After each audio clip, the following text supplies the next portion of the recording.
What's up, plant lovers? I want to do a quick series of a few short videos highlighting some of the plants I'm really looking forward to growing in my garden this summer. Let's get into it.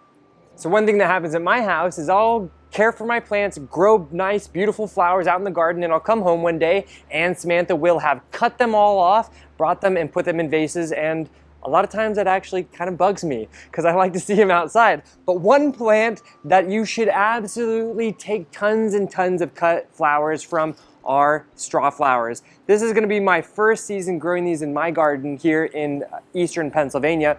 And the reason why I'm so excited for these is because the flowers, of course, are incredible. They're beautiful multi-layered blooms. They get quite large. The colors are very ethereal. And what you can do is you can cut the flowers off, put them in a dry vase, allow them to dry out, but they still hold their form even as a dried flower, making them look beautiful in vases for months and months, if not years.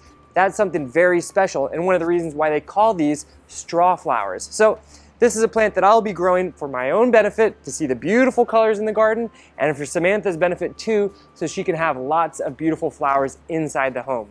Now these are tender perennials down to zone 8. For me, I live in zone 6B, so I'll be growing these in containers on my patio. If you live in warmer conditions, put them in a nice border, put them along a walkway, and they are a very drought tolerant plant, which makes them even better for growing. So if you are looking to add some of these beautiful plants to your gardens this summer, check out my family's website, robertasgardens.net, where you can find all of these plants and many more innovative, brand new cultivars that are just reaching gardeners from around the globe. Anyways, thank you guys for joining me here on Plant Vibrations, and don't forget to subscribe to the channel for all of our weekly, sometimes daily updates, bringing more plants into our lives. Catch you guys soon. Ciao.